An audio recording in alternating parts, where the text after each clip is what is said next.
Hello guys! So for today's video, ay meron ako sa inyo yung ipapakita dahil nauuso ito sa Toktik app yung moldable false teeth. So ipapakita ko sa inyo ito. Yan. Ano siya? Moldable false teeth. Kunwari, bungi ka dyan. Yan. Tapos gusto mong magkaroon ng ngipin. So ito yung gagamitin mo. Or kung gusto mo lang na para kang naka-veneers, pwede rin ito. So, ipapakita ko sa inyo kung paano siya gawin. So, meron ako ditong platito.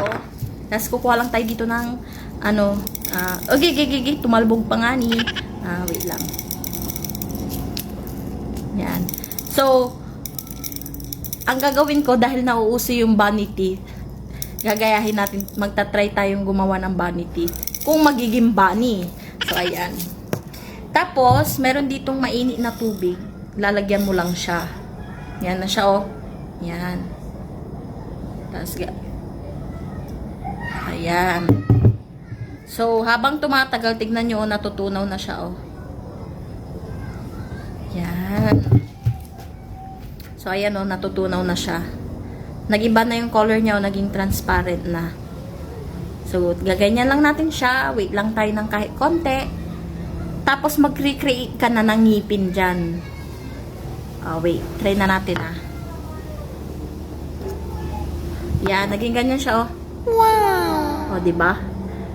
Yan. So, after nyan, diba? Okay na yan. Nanid mo na siya. Gagawa naman tayo ngayon ng bunny teeth. Wait lang. Yan, ganyan. Wait lang. Ang hirap. Wait lang, So, ito, simpleng demo lang siya kung paano siya gamitin. Okay. Yan.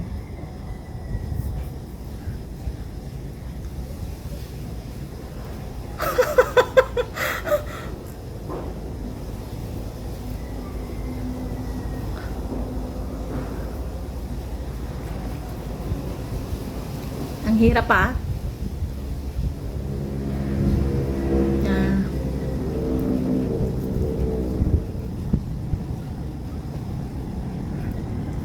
Yan, okay na ako siguro. Kaya, kanwari, ganyan yung vanity. Tapos, ang gagawin natin, kukuha ka ng malamig na tubig, tapos ipamumumog mo. So, kukuha tayo ng tubig na malamig. Kaya, meron malamig din na tubig dito, tapos ipamumumog mo lang siya. Para ang mangyayari is titigas yung ginawa mong ngipin. Wait lang.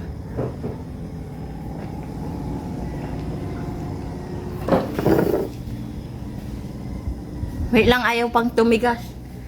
Wait, kailangan malamig na tubig Wait lang. Ayan. Nakapagmumog na ako ng malamig na tubig, kaya ipapakita ko na sa inyo kung ano yung magiging itsura niya pag tumigas na siya. So, 2, 1.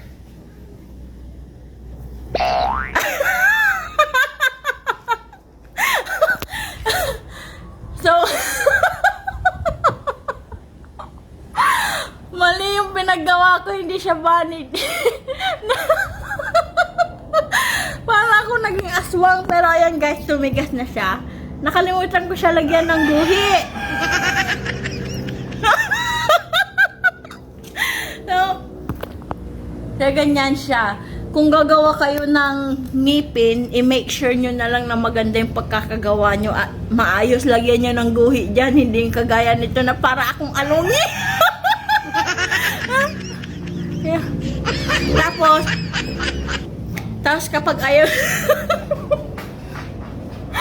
Tapos kapag ayaw nyo na siya, ang gagawin nyo is tatanggalin nyo lang siya, which is hihilain nyo siya ganda. Diba? Yan. So, ito yun guys, moldable false teeth. So, thank you for watching. Bye!